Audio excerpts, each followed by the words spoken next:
Hi and welcome back.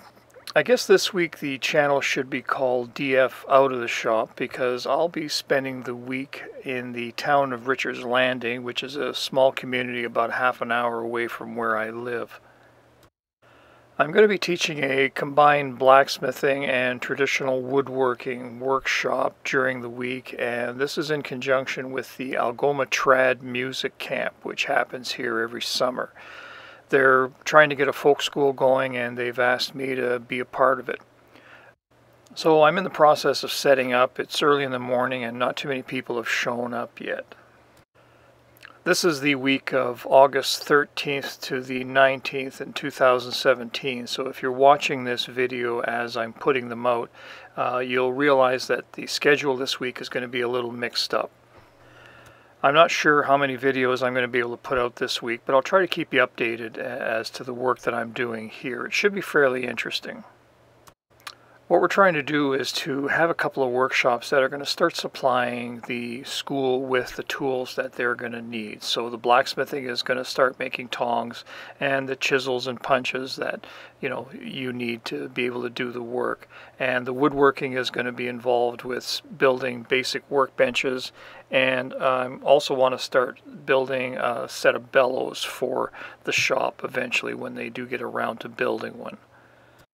So until they can get back to their permanent site, this is the location that they're using to hold their music camp. So anything that I build has to be portable and has to be easily assembled on site and then transported back to their main site for storage.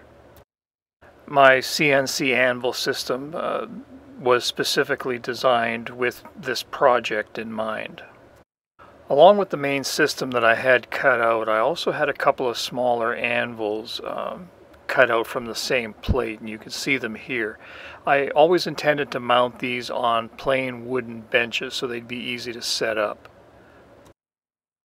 So as you can see here, instead of having a square peg on the bottom of the anvil, these anvils are bolted into position and they're just mounted on sturdy workbenches.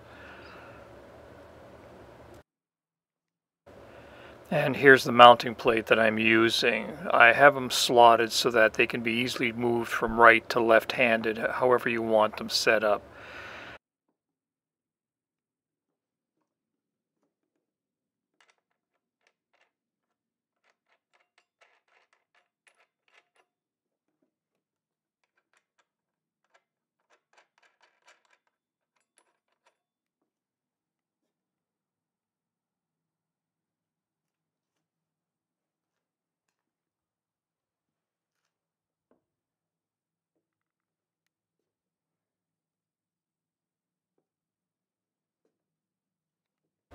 At the other end of the bench, I'm going to have a square metal plate that has a hardy hole that's sized the same as the one that I'm using for all my other equipment.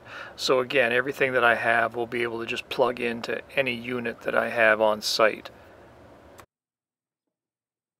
I've done a fair amount of prep work to make sure that the first workbench can be assembled fairly quickly, and then once that's assembled, we're going to use that to build the second workbench.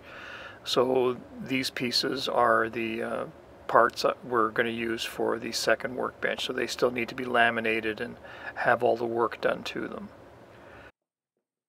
And like everything else, these workbenches are designed to be easily taken apart and moved. They're just sitting on very simple legs, and the tops are going to get bolted down through these slots that I have built into the top stretchers. I'm going to be using a propane forge this week because it's so much easier to set up and manage, and this is the prototype design that I'm working with.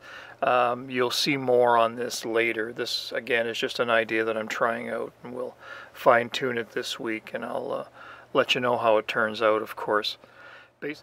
Basically, the flame's coming in the bottom, as you see, in the center, and it's going into that vertical chamber, which is basically a firebox, and that's ensuring that the gas is completely burnt before it gets up into the main forge area.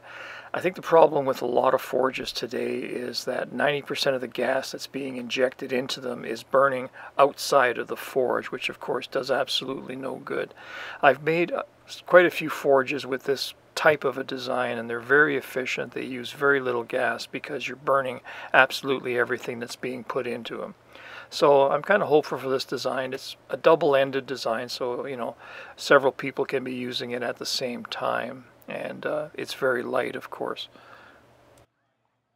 So it's a little bit later in the day. You can see how the grounds are starting to fill up, and I have the workbench mocked up here. You'll see it again in a moment. I have, I think, 1 or 2 more loads of tools to bring. It's surprising how much stuff you need to bring when you're setting up a week-long workshop like this, but I'll try to get some video shot and keep you updated during the week.